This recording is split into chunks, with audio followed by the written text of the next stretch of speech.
À la Coupe d'Afrique des Nations, Côte d'Ivoire 2023, les Léopards de la République démocratique du Congo ont largement dépassé les attentes de la population. Demi-finalistes, les hommes de Sébastien Desabre ont fait preuve d'une solidité, d'une solidarité qui les ont permis justement de jouer pas mal de pronostics. La CAN étant terminée, quelles leçons tirées justement du parcours des Léopards à cette Coupe d'Afrique des Nations? Au regard justement de l'absence de joueurs locaux, quel avenir pour ceux-ci dans la perspective où Sébastien Desabre reste sélectionneur manager? Mesdames et messieurs, bienvenue à ce énième numéro de Galactique. Tout de suite, on va d'abord découvrir notre Galactique du jour.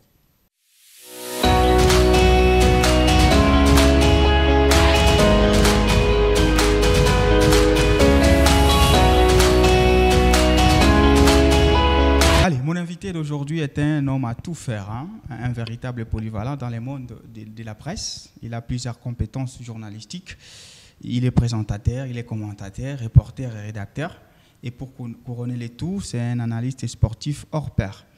Il débute son parcours professionnel à Kyondo Télévision dans le groupe Ils en discutent pendant une année et puis 3 ans à Nota Télévision dans la rédaction des sports.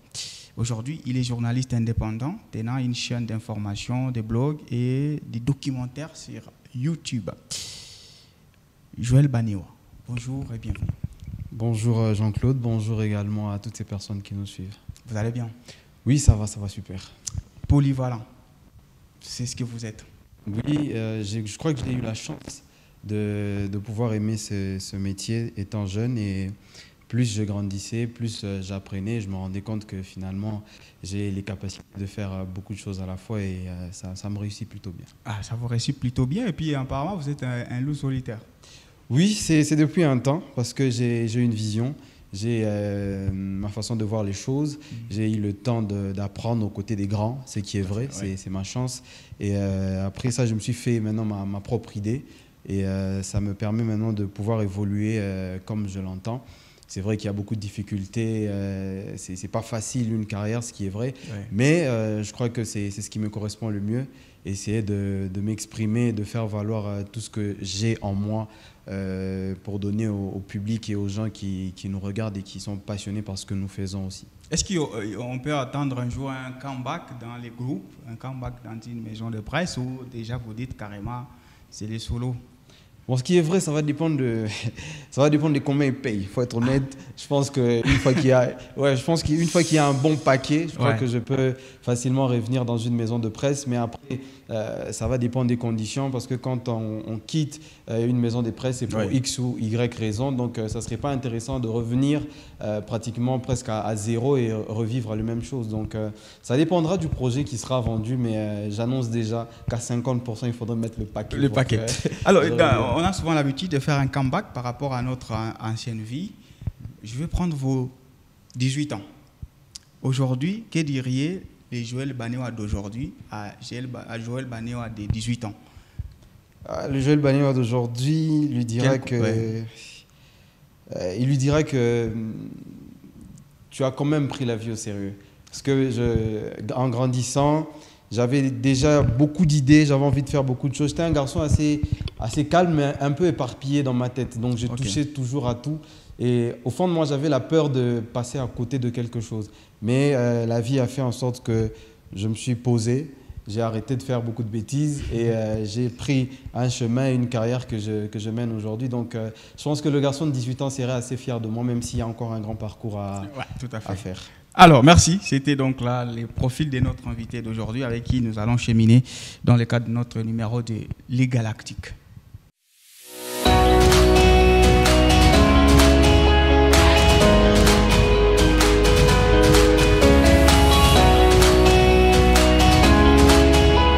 À la CAN 2023, les Léopards ont dépassé les attentes de beaucoup de supporters congolais, demi-finalistes. Les hommes de Sébastien Desabre ont montré justement un état d'esprit solide et solidaires qui les ont permis de déjouer pas mal de pronostics. La compétition étant terminée, quelles leçons peut-on tirer donc de ce parcours? Par où commencer pour les nouvelles échéances? Quel avenir pour les joueurs locaux avec Desabre, bien sûr? Est-ce que vous êtes déjà d'accord avec mon petit prérequis?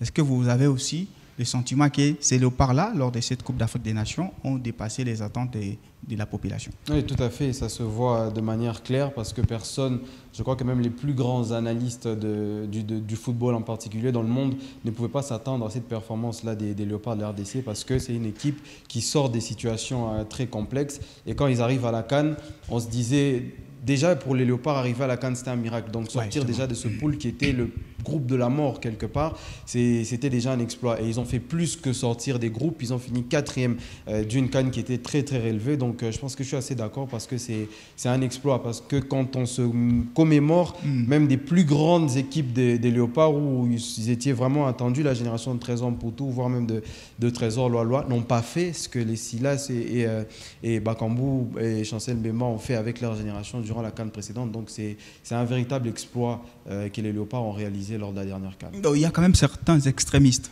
qui pensent que voilà, il y avait un coup à jouer.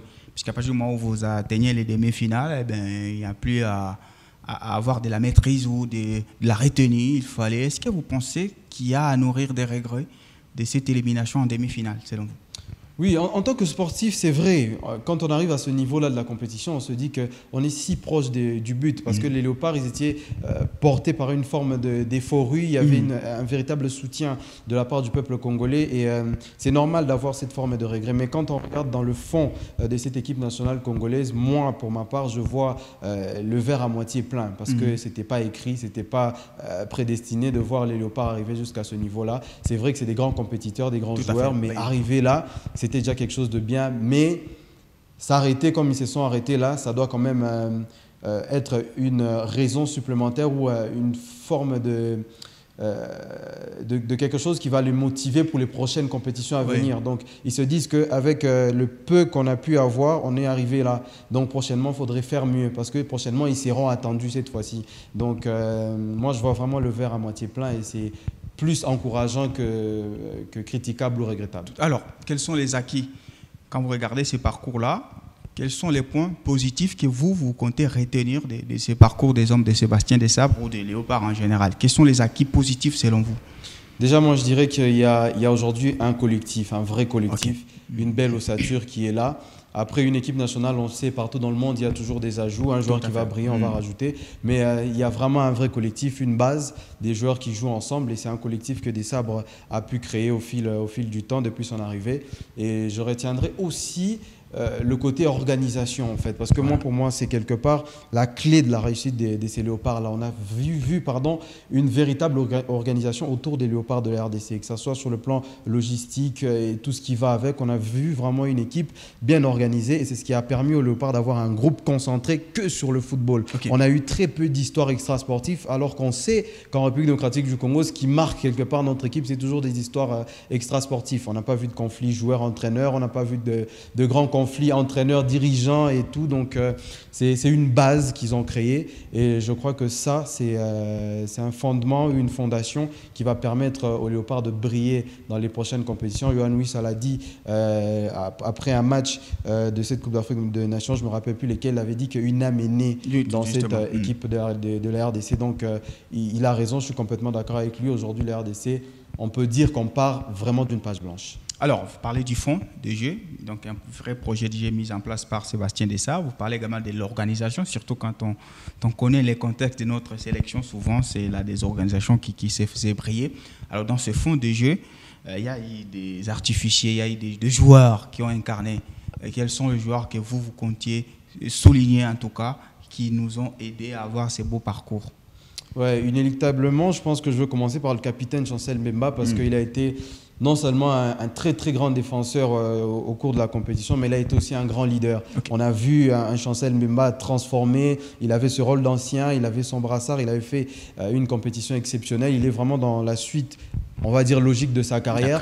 Mais en dehors de lui, il y a aussi Yohan Wissa qui a quand même marqué les esprits et il est aussi dans une progression. On voit même après la CAN ce qu'il est en train de réaliser dans son club. On voit que c'est un joueur qui est peut-être en train de passer un cap supérieur. Mais en dehors de ces deux joueurs-là, j'ai aussi été très très impressionné. Je pense que je ne suis pas le seul, mais par Charles Piquel qui a joué corps et âme tous les matchs. Il sortait souvent fatigué, très épuisé. Et c'est un joueur qui a vraiment marqué le coup. Des joueurs habitués habituels, j'ai envie de dire, comme Arthur Masuaku, Gaël Kakuta, c'est des gens qu'on a déjà eu l'habitude de voir, mais ils ont été très bons. Ils ont été très bons. Il y a aussi de ceux qui ont été en deçà de leur niveau, comme peut-être Kalala Maele ou Cédric Bakambu. Mais dans cette canne-là, je dirais plutôt Mbemba, Wissa et Charles Piquel qui ont vraiment fait un très très grand travail. Je pense que c'est des joueurs qu'on pourra compter réellement sur eux dans les prochaines échéances. Justement, il y a également Sébastien Desabre. Quelle est la marque des fabriques que vous, analystes sportifs, vous identifiez en Desabre? Vous dites, lui, il a une méthodologie comme celle-ci qui lui a permis d'arriver là où il est aujourd'hui. Moi, je trouve en Sébastien Desabre, je trouve qu'il a plutôt la constance. C'est-à-dire que c'est quelqu'un, quand il a une idée, quand il a quelque chose à faire, il le fait. C'est quelqu'un qui ne change pas beaucoup. C'est quelqu'un qui reste souvent fixe sur ses idées. Donc, c'est quelqu'un qui ne se laisse pas perturber parce qu'il y a un tel, il y a tel sur le banc. Vraiment, c'est un entraîneur qui est vraiment dans ses idées de base. Et c'est ce que j'apprécie chez lui. Quand on regardait la CAN, on avait tous des idées. Non, pourquoi il ne fait pas un tel? Pourquoi il ne fait pas un tel? Il a joué pratiquement avec la même équipe durant toute la compétition. Oui. On peut forcément se dire que non, il y avait les enjeux, etc. etc. Mais avec ce qu'on a vu dans le passé, c'est vraiment un entraîneur qui a montré que c'est lui qui dirigeait. Et c'est lui qui choisissait ses joueurs. Ça, j'apprécie énormément ce côté-là de Sébastien Desabre. C'est un monsieur tranquille et qui est sûr de ses idées. Et ça, c'est quelque chose que j'apprécie. Il est très peu perturbable et c'est quelqu'un qui a un très beau discours. Franchement, quand vous regardez ce qu'il dit, quand vous regardez sa façon de manager, il a un discours très calme, très positif. Même quand on fait 2 matchs nuls d'entame de la compétition, il dit que c'est 2 points pris. Donc, c'est un monsieur vraiment qui m'impressionne par son calme et sa gestion du collectif parce que c'est jamais évident. Surtout qu'aujourd'hui, on a fait cette CAN avec des joueurs qui viennent de l'étranger et des joueurs qui jouent dans des grands clubs et qui font des belles performances. Quand on voit la gestion de ce groupe-là, la façon dont il a géré les égos, géré les petits conflits qui peuvent exister, c'est fort impressionnant. On a eu un entraîneur de grande classe et de grand charisme. Alors, j'ai la même question que j'avais posée à un des Galactiques qui est passé avant vous. Le bilan des Léopards, il est satisfaisant parce qu'on n'était pas attendu, ou il est satisfaisant puisqu'au finish, on s'est rendu compte qu'on n'avait pas les armes nécessaires d'aller chercher les titres? Il est satisfaisant parce qu'on n'était pas attendu à ça. Parce que quand vous regardez l'équipe nationale de la RDC, dans l'histoire du football africain, c'est une équipe qui doit être favori à toutes les CAN. Tout à fait. À toutes les CAN, on doit être favori parce que c'est la RDC, un pays de grands talents qui a toujours sorti des très grands joueurs. Donc, de ce côté-là, on peut dire qu'on n'était pas attendu. Quand on y arrive, ça sonne bien. Mais dans le fond, il y a des regrets, il y a vraiment des regrets. C'est un petit peu comme l'Égypte ou le Maroc. Quand ils arrivent dans une compétition, ils viennent pour la gagner. Donc quand le Maroc vient, ils finissent 4e ou ils sortent en 8e de finale. C'est une contre-performance. Mais aujourd'hui, en République démocratique du Congo, on était tellement derrière qu'aujourd'hui, quand on voit l'équipe commencer à reprendre des couleurs, on ne peut qu'être satisfait. Parce que cette CAN-là, c'est qui est vrai, ça a même ravivé l'amour des Congolais pour leur équipe nationale. Je me permets de raconter une petite anecdote. C'est que quand vous regardez même dans les rues, dans les avenues, la façon et l'attitude des gens d'apprécier leur équipe nationale, ça a complètement changé. Moi, ça me rappelle l'équipe de France de 2014 à la Coupe du Monde au Brésil, avec le changement de génération. Et c'est des choses qui prennent l'équipe et qui peut-être remettre l'équipe au niveau où on l'attend. Donc, c'est une forme de progression. On ne peut qu'être satisfait de ces résultats et se dire que maintenant, là, on est redevenu les léopards de la République démocratique du Congo. Là, maintenant, il faudrait faire ce que les léopards doivent faire. On va parler justement de ces perspectives-là avec une CAN qui arrive déjà en 2025 aujourd'hui. Chancel Bemba incarne donc ce leader-là. Il est déjà capitaine et même en club aujourd'hui, il preste. Wissa qui est bon et autres. Il y a quand même un fait, c'est l'absence des joueurs locaux. Et les gens qui étaient en Côte d'Ivoire, notamment Albert Mbaya, il estime que voilà, Desabre, non seulement il a les mépris, c'est le mot qu'il a utilisé, envers les joueurs locaux. Est-ce que vous lisez au moins les mépris sur tout ce qui est local de la part des Desabre? Moi, je ne dirais pas que c'est du mépris, parce que Sébastien Desabre, c'est quelqu'un qui il regarde le football congolais de très près. Il a une vision globale de ce qui se passe en RDC. Moi, je pense plus que les problèmes des joueurs locaux, c'est au niveau des performances. Vous savez qu'on a un championnat très, très désorganisé. Moi, je pense que la première des choses, c'est d'abord de réorganiser ce championnat, avoir des joueurs qui jouent des matchs, des joueurs qui font la différence. Aujourd'hui, quand on regarde dans le fond, dans cette Ligue nationale de football, quelque part, il n'y a pas de star. Excusez-moi, vraiment. Il n'y a pas de star. Il n'y a pas ce joueur-là qui fait parler de lui. Même au TP. Même au tout-puissant Mazembe Anglebert, il n'y a plus de star. c'est quelque chose de banal qu'on ne remarque pas, mais c'est quelque chose de vrai. Vous pouvez imaginer que le stade Mazembe ne fait plus le plein, Jean-Claude. C'est anormal. Ça veut dire que, quelque part, ce football congolais a perdu ce football local congolais a perdu de sa splendeur, a perdu de sa beauté. On ne pouvait pas imaginer une équipe nationale de RDC sans un Jean Kassoussoula. Pourquoi? Parce que c'était un garçon très performant, pas seulement sur le plan pas parce qu'on est nostalgique africain. Non, c'est pas une forme, c'est qui est vrai, l'homme a tendance à être nostalgique. Oui. Ça c'est logique. Mais dans les faits, les joueurs locaux n'ont pas le niveau. Ils n'ont pas le niveau. Ils ont peut-être le talent, mais ils n'ont pas le temps ou peut-être la plateforme de pouvoir s'exprimer. Oui. Donc, ce qui tue aujourd'hui les joueurs locaux, c'est tout simplement, je n'ai pas envie de dire de temps de jeu, mais c'est les moyens d'expression. Ils ne s'expriment pas assez, ils ne s'expriment pas comme il le faut. Si aujourd'hui on retrouve un bon championnat avec un bon niveau, où les clubs congolais font un très bon travail, que ce soit en Ligue des Champions ou en Coupe de la Confédération, ça serait déjà un argument pour les joueurs locaux pour dire que regarde, nous on a fait ça, on a fait ça, on a fait ça. Et donc ça là, Dessart avait raison. Il avait raison d'esquiver au fait les championnats locaux. Honnêtement, je pense pour cette convocation d'abord. Il a complètement raison. Un joueur comme Joris Kaembe, vous allez l'enlever pour mettre Luzolo Sita. Excusez-moi, je n'ai rien contre lui, mais c'est le jour et la nuit.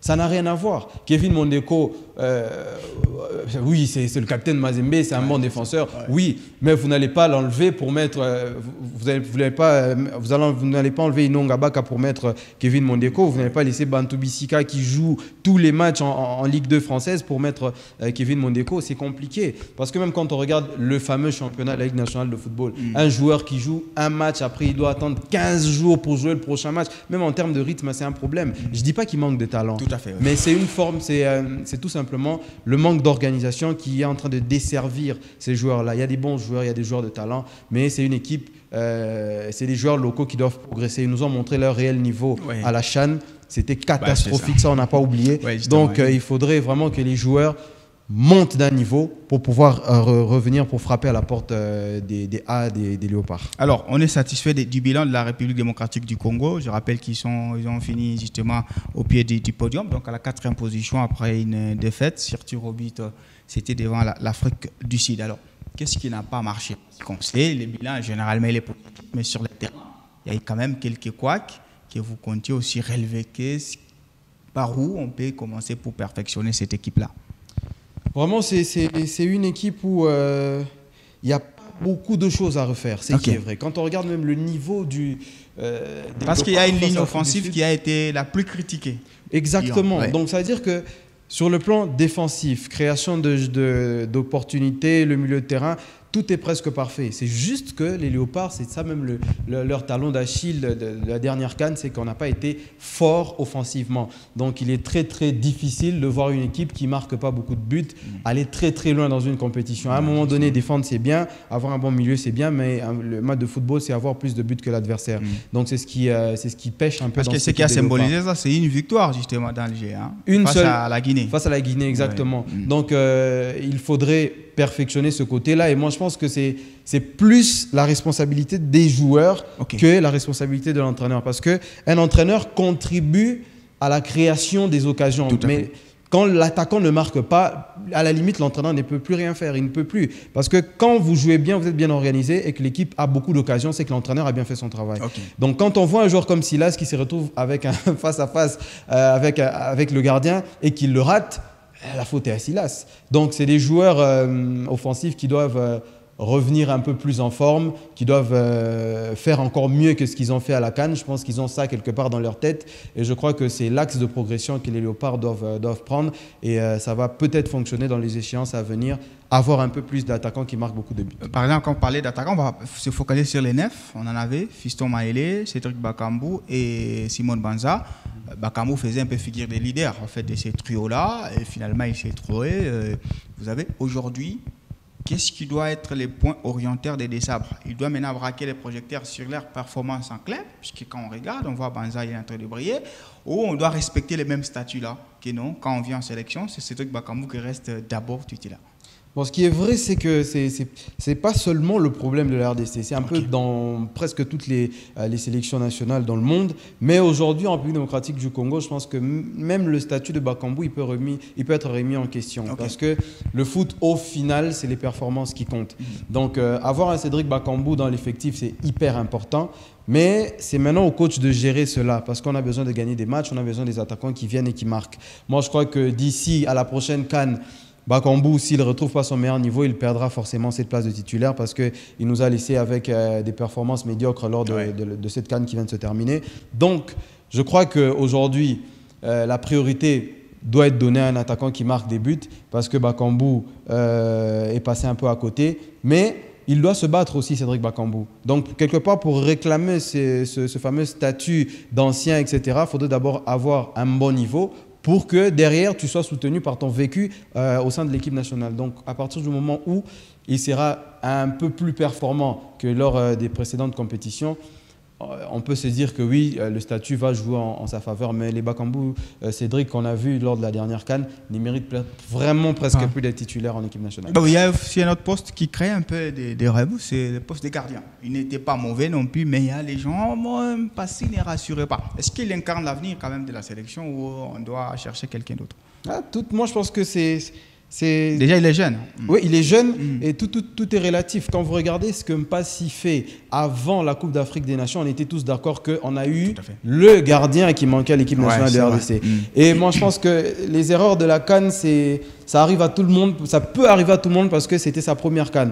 Donc, c'est un jeune gardien qui est en train de prendre de l'expérience. Et il n'était pas le seul, même des joueurs des champs qui ont joué cette CAN pour la première fois. C'était une question d'expérience.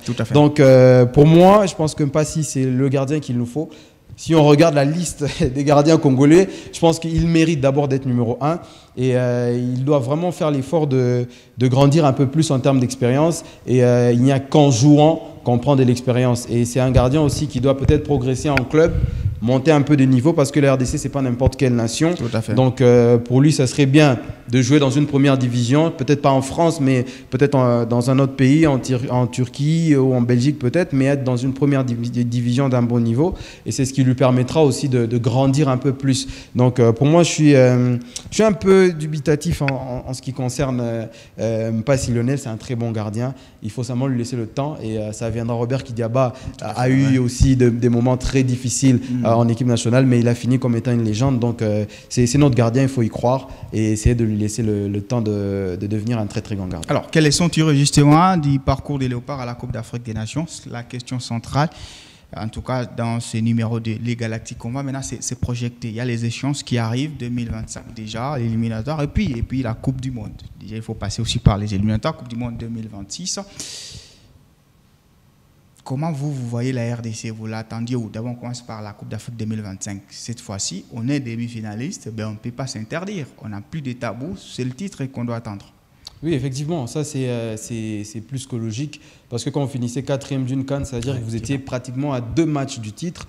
Donc, on doit attendre les Léopards à la victoire finale et je pense que c'est très possible. C'est très possible parce que avec, j'ai envie de dire, le peu qu'on attendait d'eux, ils ont fait plus que ce que les gens attendaient. Donc là, maintenant, il faudrait porter ses responsabilités et pouvoir répondre maintenant aux attentes parce que tu parlais de la Coupe du Monde tout à l'heure, c'était ça même l'objectif principal de Sébastien Desabre quand il est arrivé. Donc aujourd'hui, on va maintenant quitter le côté inattendu, le côté exploit. Là maintenant, il faudrait répondre présent là où nous sommes attendus et je crois qu'avec cette génération, cette nouvelle équipe de RDC, ça peut fonctionner. Ça peut fonctionner parce qu'il y a du talent, il y a de l'organisation, il y a très peu de problèmes. Donc, les joueurs ont le temps ou peut-être l'esprit complètement focus sur les objectifs. Et je crois qu'on peut atteindre ces objectifs-là, surtout que ce n'est pas très espacé. Ouais, donc, on est en 2024, ça viendra très très vite en 2025. 2026, ça viendra très très vite. Donc ça sera pratiquement les mêmes joueurs. Et je crois que c'est très possible. Et on a les armes qu'il faut pour atteindre ces objectifs-là. Alors, on connaît comment se passent les éliminatoires pour la Coupe du Monde 2026. Est-ce que vous y croyez aussi pour la RDC? Après 74, quand même, c'est le moment aussi ou jamais de faire une participation. Oui, on y croit. Et surtout que le Sénégal n'est fait plus peur comme avant après la Coupe d'Afrique des Nations. Parce qu'on est dans son groupe. On est dans le même groupe que le Sénégal. En tout cas, c'est la plus grosse nation dans notre groupe. Et je crois qu'on a les armes pour pouvoir y arriver. Et comme je disais tout à l'heure, c'était ça même l'objectif principal de Sébastien Desabre. Donc là, il sera très très regardé, il le sait. Et on sera très regardant par rapport à ça. Il a les armes, il a tout ce qu'il faut pour y aller. Maintenant, il faudrait répondre présent sur terrain. Et les joueurs aussi ont cette envie-là de jouer la Coupe du Monde. Et en dehors de ça, même les plus hautes instances dirigeantes du football congolais rêvent aussi maintenant de cette Coupe du Monde. Le soutien y est. On va sûrement pas faire ce qui s'est passé en 2022 avec une organisation approximative et tout ce qui va avec. Là maintenant, tout est pratiquement ouvert. Place simplement au jeu pour que les Léopards atteignent cet objectif-là. On en rêve et je crois qu'on est souvent passé pas très loin. On se rappelle la Tunisie en 2018 et le Maroc en 2022. Donc, on se rapproche et je crois qu'on peut le faire parce que quand vous regardez les pays qui nous éliminent avant, c'est des pays maghrébins. Là, on va affronter le Sénégal et je crois que c'est possible et c'est très, très faisable. On attend que tout commence pour qu'on voit ce que ça va donner. On ne touche pas à Sébastien Desabre? Pas du tout, n'osez pas. On ne le touche pas parce que c'est quelqu'un qui a ramené quelque chose qui était peut-être perdu dans notre équipe nationale. Il a ramené du sérieux, il a ramené de la stabilité. Même en termes de communication, nous sommes des hommes des médias. On voit comment cette équipe est accompagnée par une équipe de médias. On voit la communication qui a complètement changé. Il n'y a pas eu même pas des fuites, hein? Il n'y a même pas eu les envoyés des presse, il n'y avait pas de l'info.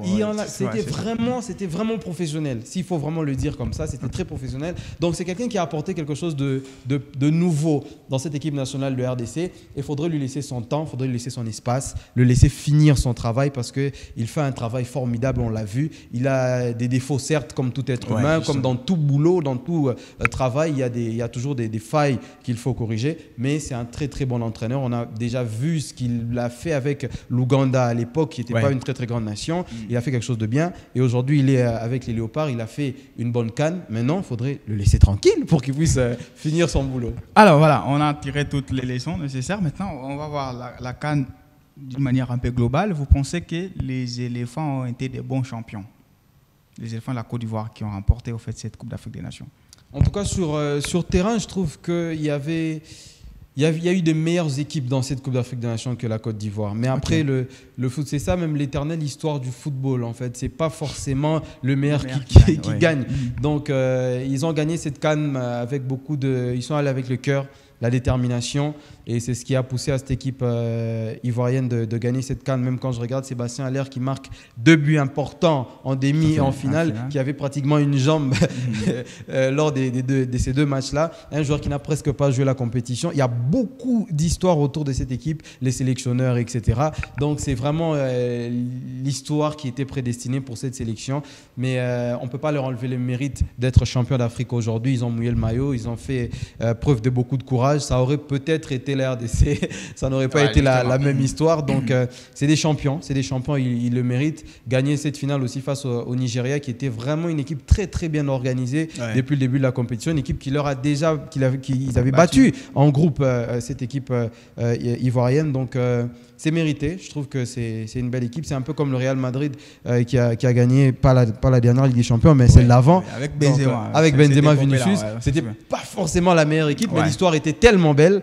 Les remontadas exceptionnelles et ils méritaient de gagner. C'est un peu ça avec les Ivoiriens. Ils sont vraiment à féliciter. C'est vraiment tout ce qu'on peut dire. Alors, une autre question. Voilà. Il y a certaines langues qui pensent que les contre-performances un peu répétées lors de cette Coupe d'Afrique des Nations du Nord, l'Égypte, le Maroc, l'Algérie, la Tunisie, ce sont des lampes témoins qui témoignent que non, le football du Nord n'est plus aussi hégémonique que ça. Est-ce qu'il y a une certaine revanche du football du Sud du Sahara sur le football du Nord? Vous avez aussi cette impression?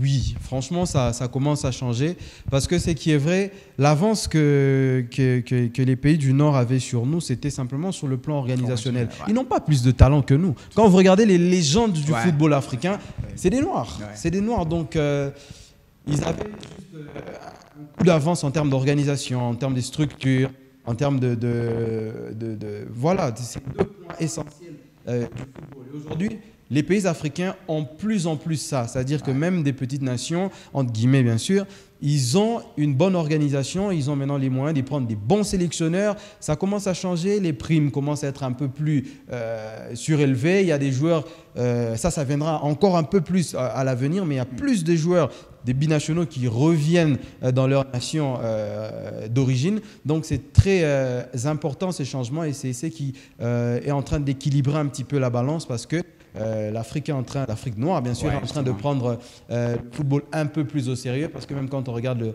le Sénégal, beaucoup de centres de formation dans le pays, quand on regarde des pays comme la Tanzanie, aussi, ça évolue, la Côte d'Ivoire également, donc ça évolue, il y a beaucoup de pays qui sont en train de se structurer comme ça. On espère aussi qu'avec la RDC, ça va vraiment encore prendre plus d'ampleur, donc c'est vraiment ça et c'est une bonne chose. C'est une bonne chose parce que ça va encore augmenter le niveau de compétitivité du football africain et c'est ce qui va permettre à ce que l'Afrique brille encore sur le plan mondial. J'ai suivi une fois Neymar qui disait que si l'Afrique n'a pas encore remporté une Coupe du Monde, c'est parce que les joueurs africains ne jouent pas en Afrique.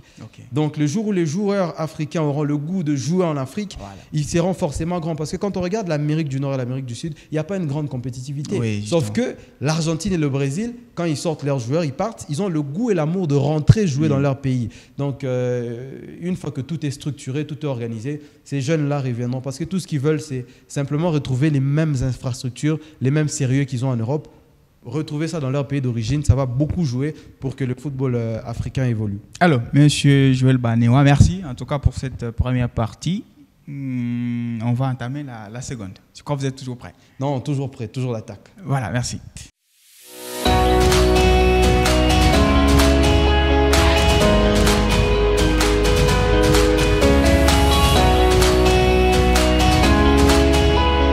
Vous êtes arbitre, donc vous avez les 3 cartons. Le vert, c'est une sanction positive. Les jaunes, c'est un avertissement. Et les rouges, c'est une sanction négative. Donc vous allez voir les images de quelques personnalités. Allez, on va commencer justement avec la première image qui va sortir. Alors, c'est Lamine Dia, coach du TP Engelbert Mazembe. Vous lui accordez quel carton? À lui, je donnerai le carton jaune. Je lui donnerai le carton jaune parce que... c'est un très grand entraîneur qui est venu avec le projet de remettre le TP Mazembe au premier niveau sur le plan continental. Et je suis un peu sur ma faim. Je suis un peu sur ma faim parce que ce qui est vrai, actuellement, il a des bons résultats.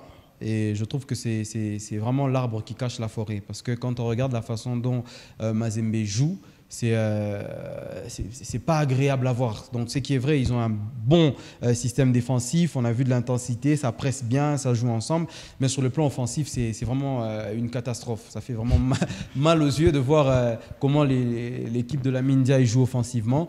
Donc il a encore du boulot, à faire, parce que quand on entend Lamine Dia au TP Mazembe, on a des grands souvenirs et on attend à voir plus que ça. Donc c'est un grand manager, il sait développer les joueurs sur le plan individuel, sur le plan collectif. Mais jusque-là, il n'a pas encore atteint le niveau qu'il le faut. Peut-être qu'il lui faut du temps. Mais parce que c'est une première saison. Exactement. Mais pour moi, jaune. Les jaunes. Voilà, on va prendre une deuxième personnalité. En tout cas, voilà, Bosco Mouéoubéa, qui est donc le président de la commission de gestion de la Ligue nationale de football. À lui, vous lui accordez quel carton? Rouge. Les rouges? Oui. Pourquoi? Parce que on ne peut pas accepter que les choses soient vécues de la même manière chaque année depuis plus de 5 ans et que les choses ne changent pas. Vous voyez, donc à un moment donné, il faudrait trouver des coupables. Et je pense que le président Bosco, il n'est pas un saint. Il est beaucoup plus félicité. Il dit qu'il se bat avec les moyens du bord. Oui, il se bat avec les moyens de bord, c'est vrai, ça c'est son discours. Mais on ne voit rien. On ne voit rien à un moment donné. Moi, aujourd'hui, je me mets dans la peau du supporter du football congolais. Le football congolais, le championnat est détruit. On n'a pas de football. Le championnat n'est pas diffusé. On ne connaît plus les joueurs. C'est compliqué. C'est une honte ce qui se passe à la Ligue nationale de football. Je ne dirais pas que c'est le seul coupable. Ouais, justement. Mais il a un rôle de président, c'est le tampon. Donc, il est sanctionnable. Il est vraiment sanctionnable. Moi, je trouve que l'encourager, c'est bien parce que ce n'est pas facile d'être à sa place. Tout à fait. Mais il ne fait pas son travail comme il se doit. On attend plus que ça. On a besoin de plus que ça parce que le championnat congolais, c'est l'un des plus grands championnats d'Afrique. Donc, il doit trouver des moyens plus que ça. Se battre, c'est bien, mais comment il le fait? Pour quel résultat? Donc, j'aimerais pas être à sa place, mais ce qu'il fait, c'est insuffisant, très insuffisant. Voilà, merci. On va continuer notre galactique avec cette fois Maxime.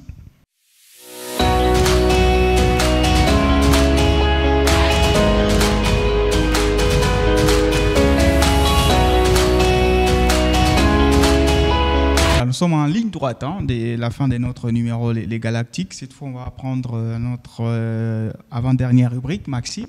Alors ici, c'est un peu de la poésie et tout. Okay. Donc, sur base des mots, des noms que je vais vous donner, vous me formulez rapidement une citation propre à vous. Vous êtes prêt, monsieur Joël Banéwa? Je suis un warrior, je suis toujours d'attaque. Alors, on va prendre Léopard. Léopard comme sélection, foot. Léopard comme sélection de foot. Je dirais... J'ai plutôt une phrase. Je dirais... Léopard d'Afrique, plus bel animal du... Léopard d'Afrique, plus bel animal d'Afrique. Merci. TP Mazembe. Tout-puissant Mazembe Anglebert. Je dirais Mazembe, un ordre désorganisé. FC Saint-Eloi-Lupopo. FC Saint-Eloi-Lupopo, la passion dans le désordre. L'argent. Important mais pas très utile. Amour. Difficile mais agréable. Démocratie. Démocratie. Je dirais bien mais un peu exagéré. Alors on va clôturer avec football. Football, je dirais passionnant. Football, je dirais passionnant et attirant. Merci. Merci à vous en tout cas. Vous avez été... Je ne suis pas un très grand poète. Ça s'est vu, je ne suis pas un très grand poète. Mais non, vous êtes en sortie quand même. Alors on va finir avec la séance question mystère. Ok. D'accord.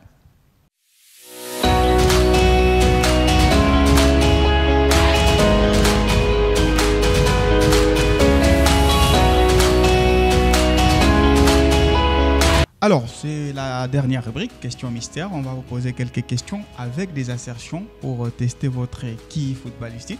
Okay. Ouais, donc, c'est juste un exercice fair play et tout. Okay. Alors, je crois que vous êtes prêts. On va commencer par la première question. Avec quel entraîneur l'FC Saint-Eloi-Lupopo a remporté la 51e édition de la Coupe du Congo en 2015 ?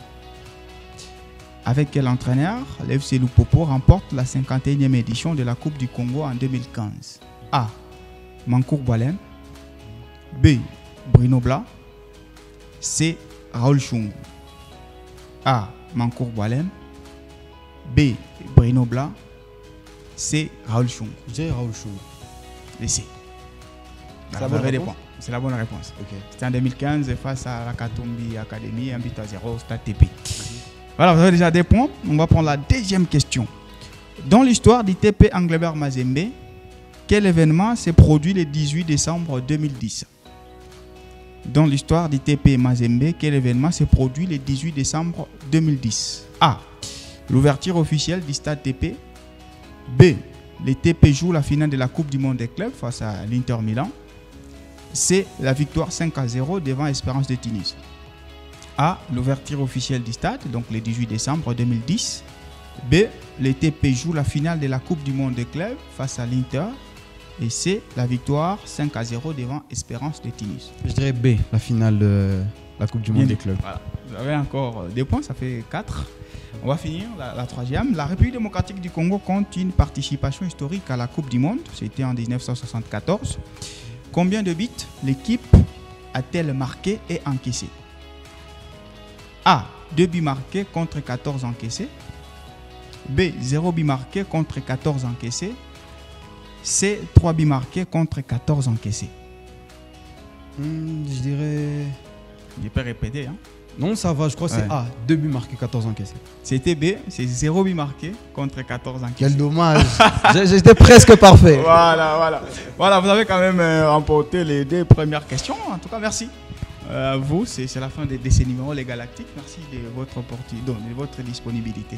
Merci Jean-Claude, c'est fou. Merci également à toutes les personnes qui nous ont suivis. Merci à la grande équipe qui a réalisé ce travail-là. Et je salue également ma maman, Nicole Bofa, qui me suit à la maison, et mon grand frère Eliel Banewa. Donc je crois que je serai encore ravi de revenir discuter avec vous. Et merci également à Héritage Télévision qui nous a très très bien reçus aujourd'hui. Voilà, merci en tout cas. Et vous, on se retrouve très prochainement avec d'autres galactiques, mais également d'autres thématiques, car les sports ne s'arrêtent jamais. Au revoir, restez curieux sur nos programmes.